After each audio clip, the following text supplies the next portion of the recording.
Hi Florrie. Hello Neil, how are you doing? Good, thank you. Thanks for joining me on pleasure. this. This is the second of our red carpet tutorials.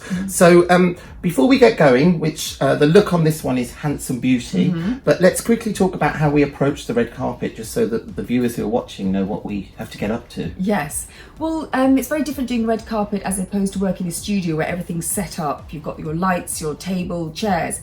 Sometimes we're going to a hotel room and we're moving furniture, pinning back beautiful velvet curtains, carrying our own lights. We're setting up a studio initially, I say.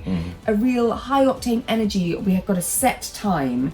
There's a whole crew out there who are waiting with a strict call sheet of times of when the actress has got to be on. So that's a huge element of time. We have to be spontaneous, because we've never seen the outfit before. We sometimes haven't even met the actress before. And so it is sort of thinking on our feet and discussing together what kind of feel we want for the actress. And I think that is generally generated from the outfit, which could be decided weeks before by a stylist who's not there on the day, not even in the country.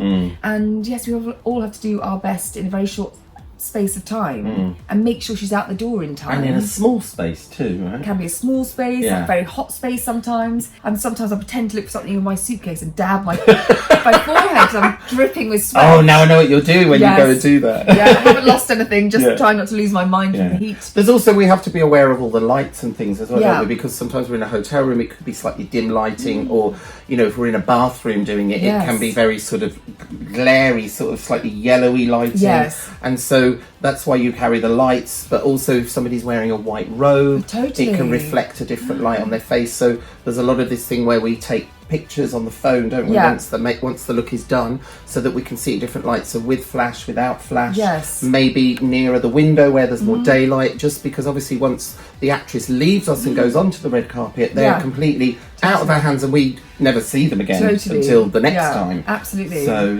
when they step out of the car, which could be 10 minutes to half an hour after we've done our final touches, and you've got to make sure that the makeup's still there and translates into that light.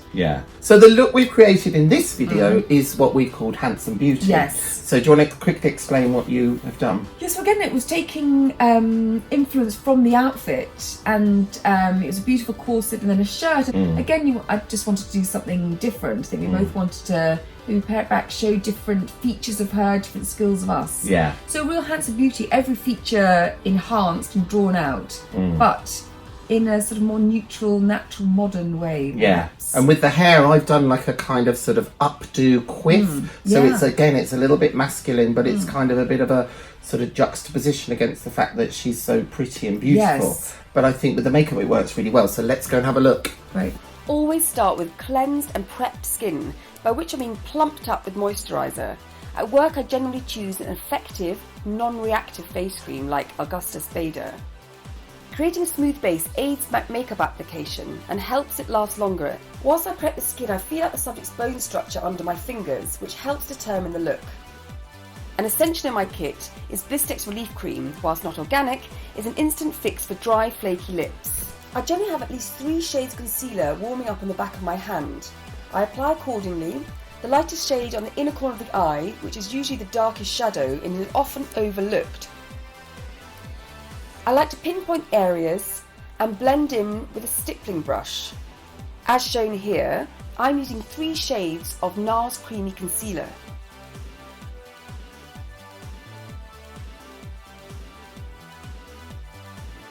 Then melt any excess product into the skin with my ring finger, which is a lighter touch on the delicate skin around the eyes.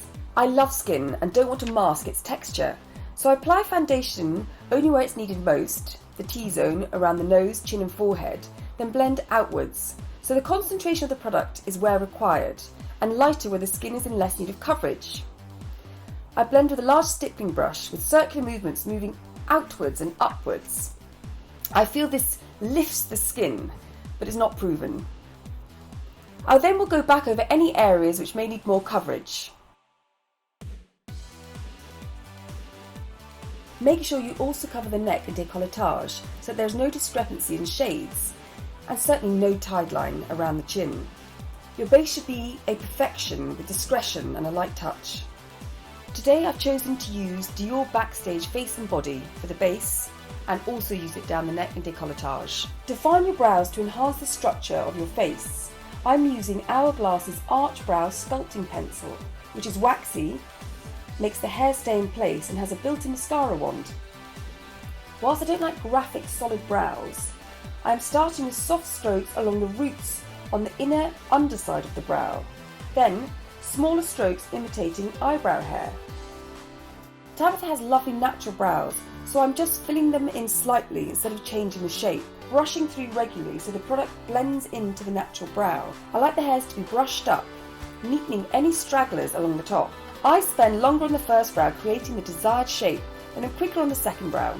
For the eyes, I'm sweeping the lighter shade from the inner corner of the eye and following the natural contours of the eye, running the brush along the roots of the lashes and up to the socket, and sweeping it up the natural elongation. Here I'm using one of my favourite Surratt Beauty Artistic eyeshadow palettes, which I selected the shades myself, and I'm also blending them in with a large artistic shadow brush. I'm using a universal cream shade which removes any redness from the eyelid, and adding a highlight in the inner corner of the eye makes the eyes sparkle on a red carpet. Every makeup look I've ever done, I've always curled the lashes. Today I'm using the Laura Mercier eyelash curlers. The effect lengthens the illusion of the lashes and also allows more light into the eyes, again allowing your eyes to sparkle. Make sure you get the tool right into the roots of the lashes. It really is worth investing in a good pair of eyelash curlers. Further enhance the lashes with mascara. I think I've only ever applied black mascara for every red carpet look I've done. The brush really allows you to get into the roots of the lashes. Today I'm using a classic Lancome Hypnose Baby Doll in black. For contour, glow and blush, I'm using one palette, the Dior Backstage Glow Face Palette. Follow the architecture of your face. Use the dark shades to make your features recede, the light ones to make them pop. The high points of your face will jump out in the paparazzi's flash. I am then going to use the Etmore Beauty Argan Isles palette in Call Me Soon, which are a selection of feminine warm shades to create the rose gold glow I want. For precision, I like to lean on the face, so I protect my hand from the base and concealer with a powder puff on my pinky finger. Here I am again with my faithful mascara, Lancome Hypnose Baby Doll, really working to the roots of the top and lower lashes. The darkness of the lashes will be heightened by the metallic effect on the eyelids. My new favourite trilogy for complexion are the Hourglass Ambient Diffused Bronze Light, Brilliant Strobe Light and Dim Infusion. I add bronzer, highlight and a blush to the cheeks using a Bare Minerals blusher brush. These powders are brilliant because they work like a cream but set like a powder. They will stay in place all night. For a quick clean-up, I use a Q-tip lightly rolled in CeraVe Facial Moisturising Lotion. This picks up any fallen pigment without dragging the skin. For lips, I've chosen a one-man band, NARS Velvet Matte Lip Pencil in Dance Fever. I'm going to use it to line the lips, outlining the lips with its point, and then filling in using the flat side of the point. And now it's over to Neil for hair. For this particular look, which we've called the Handsome Beauty, we decided that Tabitha's hair should be up in a quiff-like shape, sort of more masculine but still with a feminine feel. On dry hair, I'm going through section by section and spraying with Sam McKnight's texture spray, making sure the roots and ends are sprayed thoroughly. Next, prep where the quiff will be by back brushing the roots of the front sections with a GHD narrow dressing brush, or something similar. I'm doing this first because it allows me to know where the quiff will sit.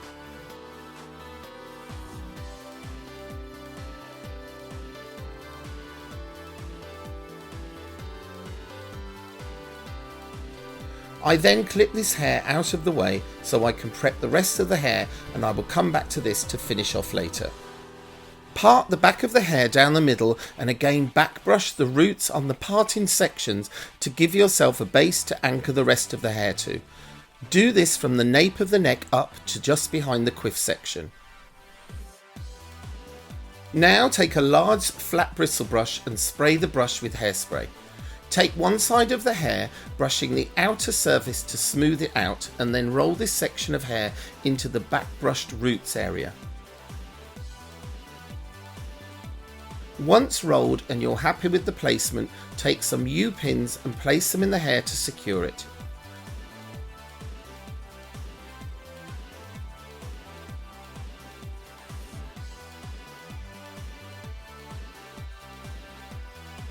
Repeat this process on the other side, remembering to keep the outer surface of the hair as smooth as possible. Try to get both rolls as close to each other as possible and as even as possible so that they meet in the middle.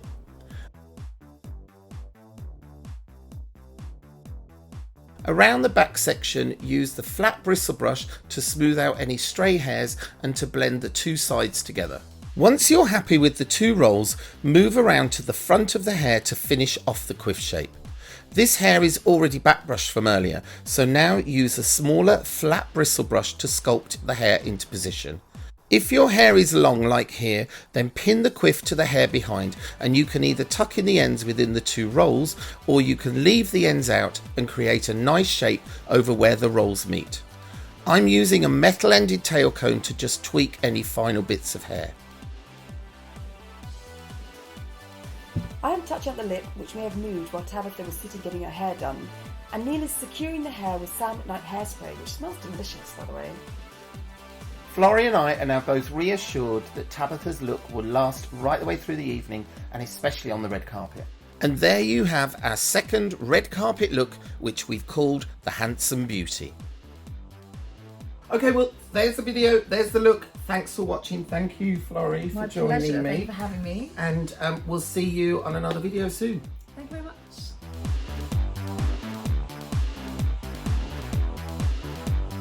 If you like this video and want to see more, then you can subscribe to my YouTube channel, which is here.